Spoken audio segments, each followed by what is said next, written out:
अस्सलाम वालेकुम guys, welcome to a new video. आज की वीडियो का जो हमारा टॉपिक है वो है न्यूटन-रैप्सन मेथड। न्यूटन-रैप्सन मेथड क्या होता है वो आज हम सीखेंगे अपनी इस वीडियो में। तो सबसे पहले हमारे पास ऐसा एक सवाल आता है न्यूटन-रैप्सन मेथड का, जिसमें हमें एक इक्वेशन दी जाती है और एक ये चार्ट दिया जाता है। या तो आपको ये चार्ट दिया जाएगा या आपको सिंपली एक्स नॉट की कोई वैल्यू दी जाएगी, तो आपको उस चार्ट की फिर ज़रूरत नहीं है। इस चार्ट का क्या मकसद होता है कि हमें ये एक्सिस की वैल्यू दी हुई है, ये हमारे पास जो एक्स के कॉलम में वैल्यूज़ हैं, ये हमारे पास एक्स की वैल्यू है, ये एफ एक्स की वैल्यू है, और ये एफ डैश एक्स मतलब एक्स एफ एक्स का अगर हम डेरिवेटिव लेंगे तो ये उस इक्वेशन की वैल्यू है। तो सबसे पहले हमें क्या करना है कि हमें अपनी एफ एक्स वाली इक्वेशन में एक्स की एक वैल्यू पुट करनी है और ये देखना है कि हमारे पास आंसर ये आ रहा है या नहीं। फॉर एग्जांपल अगर हम ज़ीरो पुट करते हैं तो हमारे पास -2 आ रहा है इस इक्वेशन में पुट करने के बाद या नहीं। इसी तरह हम इसके डेरिवेटिव वाली इक्वेशन में अगर ज़ीरो पुट कर रहे हैं तो हमारे पास 2 आ रहा है या नहीं। तो हम ये चीज़ आज देखेंगे। तो सबसे पहले हम इस इक्वेशन का डेरिवेटिव ले लेते हैं। डेरिवेटिव लेना तो आप लोगों को आता ही होगा, क्योंकि हमारी इस वीडियो का मकसद डेरिवेटिव पढ़ना नहीं है, तो मैं आपको नहीं बता सकता कि डेरिवेटिव कैसे लेते हैं। तो सबसे पहले ये पावर है, ये 2x - 2, ये हमारे पास इस इक्वेशन का डेरिवेटिव आ गया। अब डेरिवेटिव को आप सर्च करें कि डेरिवेटिव कैसे लिया जाता है। तो सबसे पहले हम जो है हमारी नंबर 1 इक्वेशन में ज़ीरो पुट करके देखते हैं। तो ज़ीरो हमने पुट किया, स्क्वायर -2 इंटू 0 और -2।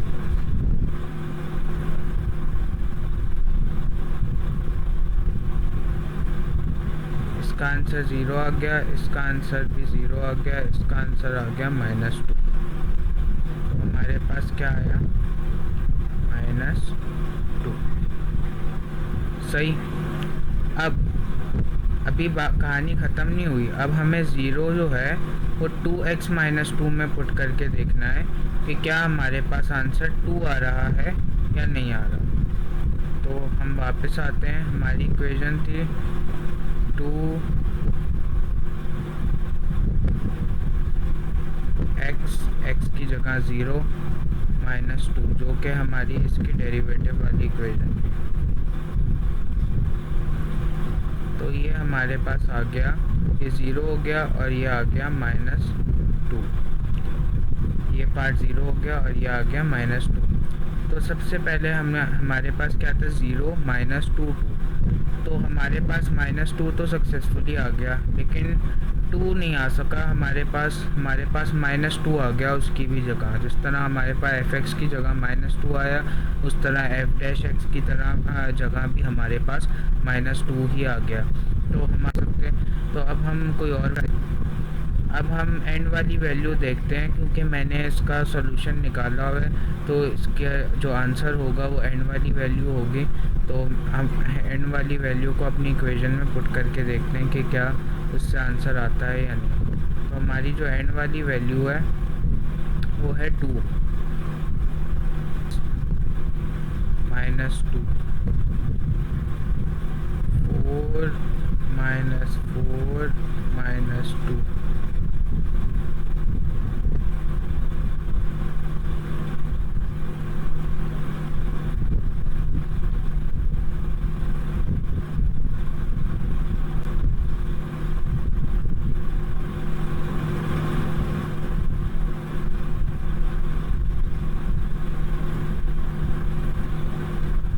यहाँ पर हमारे पास आ गया आंसर -2, जो कि एफ एक्स तो हमारे पास सही आ गया। अब हम 2 को पुट करेंगे एफ डैश एक्स में, जो कि था हमारे पास 2x - 2।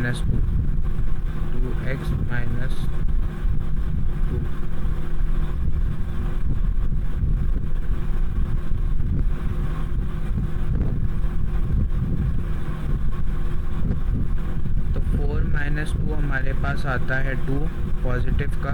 तो हमारे पास जो है हम देखते हैं आंसर सही हुआ है या नहीं। तो यस, हमने 2 पुट किया, f(x) में -2 आ गया, f(x) में हमारे पास 2 आ गया। तो इस तरह से हमारे दोनों वैल्यूज़ जो हैं वो ठीक हो चुकी हैं और इसके नतीजे में हमारे पास ये सॉल्यूशन निकल के आता है कि हमारी जो वैल्यू पुट की जाएगी x0 की जगह वो होगी 2। तो x0 की जगह हम यहाँ लिख लेते हैं नॉट इज इक्वल्स टू 2। उसके बाद हमारे पास रेप्सन मेथड का फॉर्मूला क्या आता है, xn। तो हमारे पास यहाँ पर आती है हमारी फर्स्ट आइट्रेशन।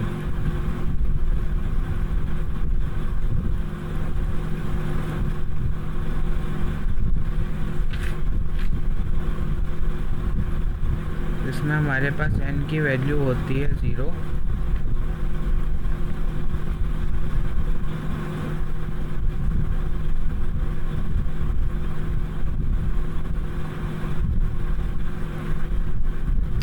अब हम इस n की वैल्यू को अगर अपनी इक्वेशन में पुट करें तो x0 + 1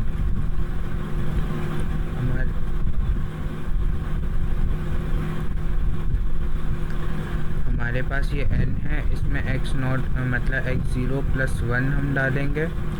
उसके बाद हम x0 -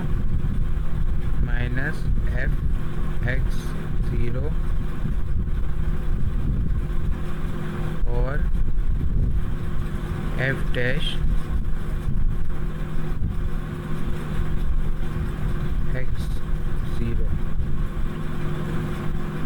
ये हम इसमें डालेंगे। उसके बाद हम x1 ले लेंगे। x0 की वैल्यू हमारे पास क्या आती है, 2 minus x0 square minus 2x0 minus 2।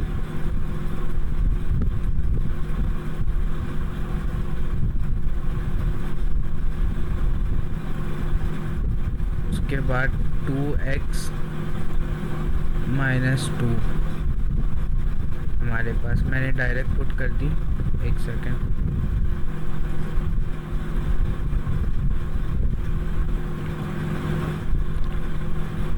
x0 minus, ये हमारे पास फॉर्मूला बनता है। तो ये हो गया हमारे पास 2 माइनस x0 स्क्वायर में क्या आएगा, हमारे पास 2 वैल्यू आएगी क्योंकि x0 की वैल्यू हमने 4 से 2 निकाली थी। फिर 2x0 में हमारे पास 2 आएगा, फिर -2 और 2 × x0 की वैल्यू 2 माइनस 2। तो ये हमारे पास हो गई वैल्यू। अब इसका अगर हम आंसर निकालें तो हमारे पास इस पूरे का आंसर जो आता है वो आता है 3। तो x1 की वैल्यू हमारे पास आ गई 3। या आप कैलकुलेट भी करके देख सकते हैं।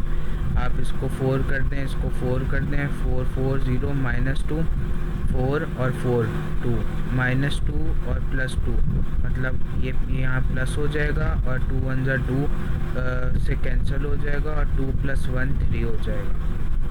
तो x1 का आंसर हमारे पास आ गया 3। अब हम अपनी चलेंगे सेकेंड आइट्रेशन की तरफ।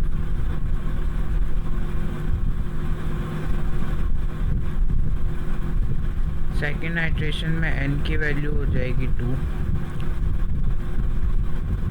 उसके बाद xn + 1 x3, x0 की वैल्यू हमारे पास हो जाएगी x1 माइनस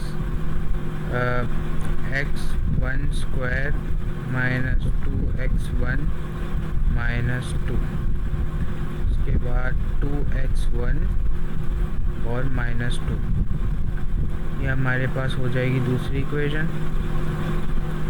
उसके बाद हम इसमें वैल्यूज़ रिस्पेक्टिवली पुट कर देंगे। तो x1 की वैल्यू 3, x1 की वैल्यू 2 माइनस 2, x1 की वैल्यू 3 माइनस 2,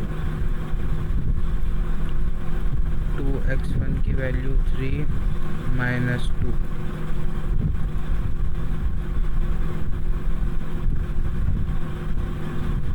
उसके बाद इस पूरे का हमारे पास जो आंसर आएगा वो आएगा 2.75।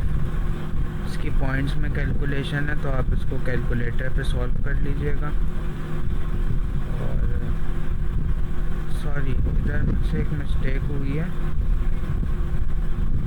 इधर हमने ज़ीरो ली थी n की वैल्यू, हम ज़ीरो से स्टार्ट कर रहे हैं, तो ये हमारे पास हो जाएगा 1, और उसके नतीजे में ये हमारे पास हो जाएगा 2, और इस तरह से हमारे पास x2 की वैल्यू आई है, x2 की वैल्यू। उसके बाद हम x3 को कैलकुलेट करेंगे, n इज़ इक्वल्स टू 3,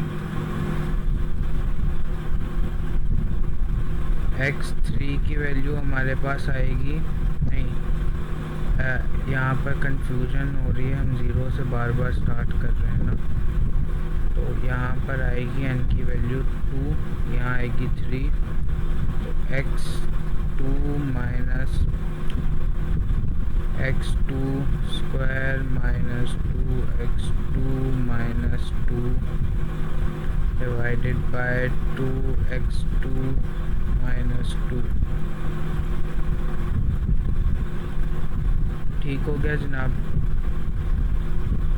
अब हम इसमें पुट कर देंगे 2.75, हमारी जो x2 की वैल्यू है, minus 2.75 whole square minus 2 into 2.75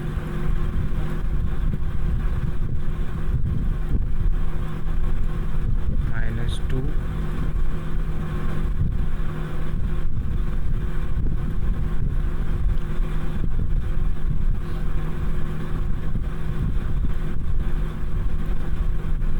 minus 2।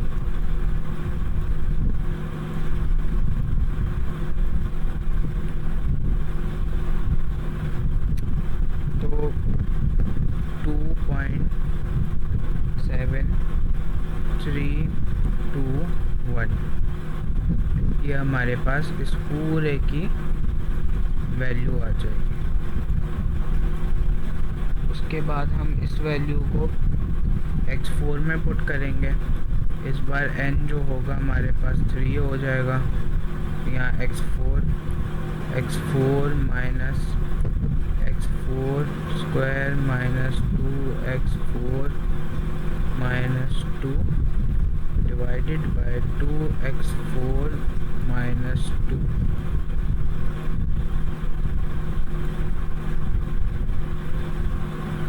उसके बाद हम इस पूरे को कैलकुलेट करेंगे, यहाँ पर 2 पॉइंट, इससे पिछली वाली वैल्यू को हम इसमें डालेंगे, minus 2.7321 whole square minus 2 into 2.7321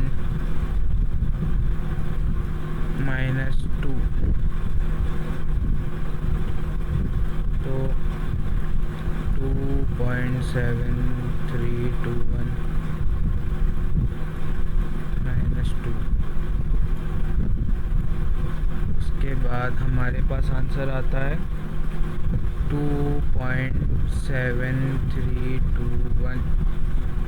तो ये हमारे पास x4 का आंसर है। तो हमारे पास जो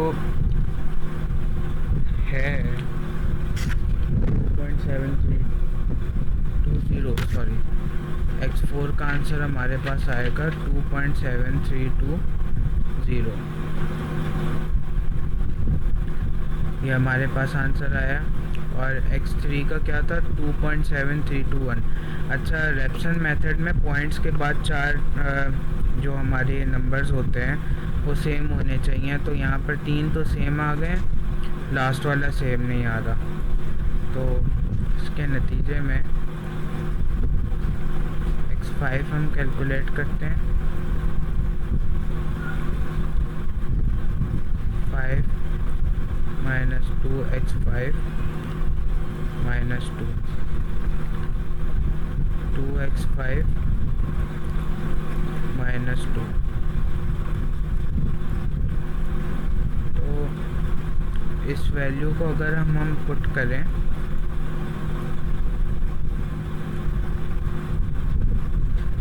-2.7320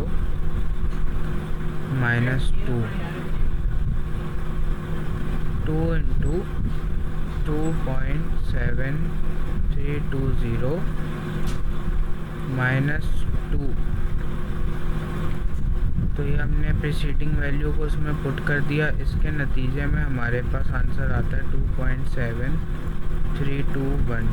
या आप लोग कैलकुलेट भी कर सकते हैं।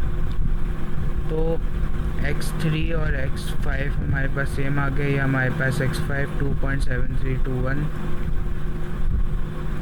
और ये हमारे पास आ गया x3 2.7321। तो हम इसके नतीजे में नीचे लिखेंगे x3 and x5 are same roots।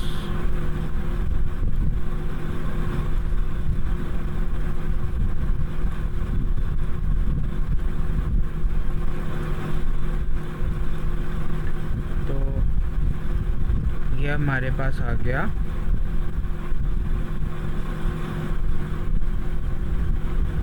इसका आंसर। इसका आंसर हमारे पास आ गया कि x3 and x5 are same roots. Formula ऊपर है, आपको कुछ नहीं करना, सबसे पहले चार्ट से वैल्यू निकालनी है। एक रिकैप कर लेते हैं छोटा सा। चार्ट से आपको वैल्यू निकालनी है या आपको x0 की वैल्यू डायरेक्ट गिवन होगी। n को लेना है 0। हमारे फार्मूले की लेफ़्ट हैंड साइड पर हम +1 कर देंगे और राइट हैंड साइड पर हम सेम वैल्यूज़ रखेंगे और उसमें पुट करते जाएंगे। उसके नतीजे में हमारे पास आंसर आता जाएगा। हम प्रीसीडिंग वैल्यू में उसको डालते जाएंगे और जब तक हमारे पास डेसिमल के बाद 4 प्लेसेस तक सेम नहीं आ जाता, जब तक हम ये प्रोसीजर फॉलो करते रहेंगे। अगर आपको वीडियो समझ नहीं आई या कोई मसला हुआ है तो इस वीडियो को दोबारा से देखिएगा। आज के लिए इतना ही। आज हमने डिस्कस किया न्यूटन-रैप्सन मेथड। तो इसी के साथ इजाज़त है मुझे। मैं मिलता हूँ आपसे अपनी नेक्स्ट वीडियो में। जब तक के लिए अल्लाह हाफ़िज़।